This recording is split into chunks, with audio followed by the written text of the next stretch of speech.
Assalamualaikum warahmatullahi wabarakatuh. Perkenalkan, nama saya Muhammad Fasalfat. Pada kesempatan kali ini saya ingin menjelaskan materi pembelajaran geografi yang berjudul dinamika atmosfer dan dampaknya terhadap kehidupan. Pertama, pengertian dan komposisi atmosfer. Atmosfer adalah lapisan udara yang menyelubungi bumi sampai ketinggian kurang lebih 1000 km. Dan komposisinya sebagai berikut. Selanjutnya, lapisan atmosfer. Berdasarkan temperaturnya, atmosfer dibagi menjadi 5. Yang pertama, troposfer. Lapisan atmosfer yang paling dekat dengan bumi dan menempati lapisan atmosfer terendah. Yang kedua, stratosfer, yaitu lapisan kedua atmosfer yang bersuhu dingin dan hanya mengandung ozon.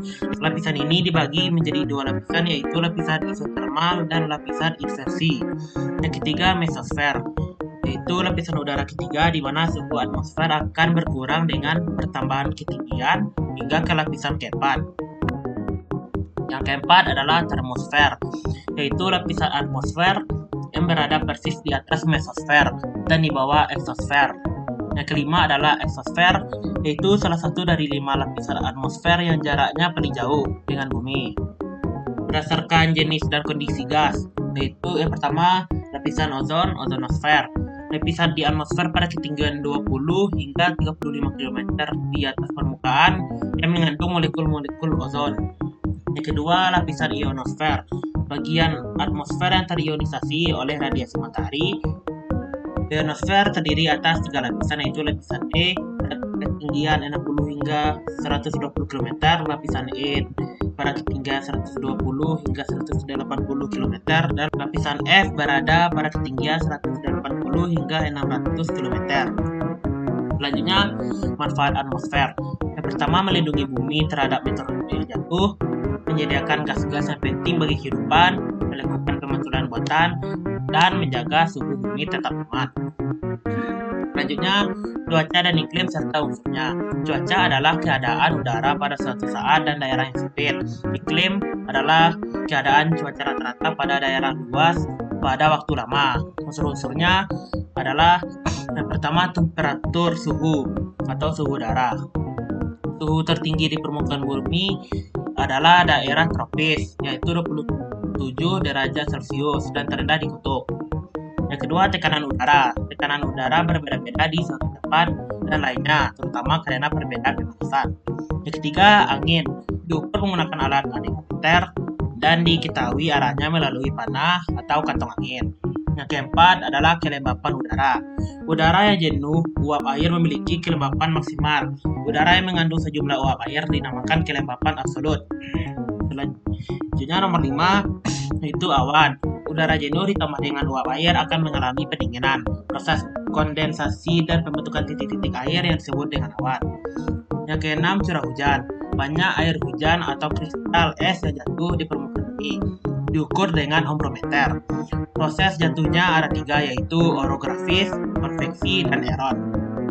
Yang ketujuh adalah massa udara, yaitu kumpulan udara pada daerah luas dengan ciri-ciri yang sama. Selanjutnya, pola gerakan udara dan kaitannya dengan kehidupan. Yang pertama, konveksi, gerak panas yang merambat di udara secara vertikal. Yang kedua, adveksi, yaitu proses perpindahan panas, kelembapan, dan stabilitas oleh angin atau arus air secara horizontal. Yang ketiga, turbulensi, yaitu gerak panas yang merambat di udara secara tidak beraturan dan berputar-putar. Yang keempat adalah thunderstorm, yaitu fenomena cuaca yang ditandai dengan adanya petir dan guntur, yang merupakan hasil pelepasan muatan listrik di dalam awan cumulonimbus. Yang kelima adalah tornado, kolom udara berputar kencang yang menyentuh tanah dan biasanya menempel pada dasar badai petir. Selanjutnya, siklon, antisiklon, dan daerah konvergensi antar tropis. Yang pertama, siklon, sistem angin yang berputar berlawanan arah jarum jam dan di belahan bumi utara di sekitar pusat tekanan rendah. Yang kedua, antisiklon, wilayah bertekanan tinggi di atmosfer yang ditandai dengan aliran udara yang turun dan bergerak searah jarum jam di belahan bumi utara dan berlawanan dengan arah jarum jam di belahan bumi selatan. Yang ketiga, siklon tropis. Sistem tekanan rendah yang berputar terbentuk di atas lautan tropis dan memiliki angin kencang yang signifikan. Yang keempat, daerah konvergensi antar tropis atau disingkat sebagai DKAT adalah suatu zona atau wilayah yang memiliki suhu tertinggi dibandingkan dengan daerah sekitarnya. Selanjutnya, pola angin dan curah hujan di Indonesia. Yang pertama, angin muson. Iklim yang ditandai oleh pergantian arah angin dan musim penghujan atau kemarau selang lebih kurang 6 bulan, mengikuti posisi matahari pada bulan Juni dan Desember. Yang kedua, angin lokal.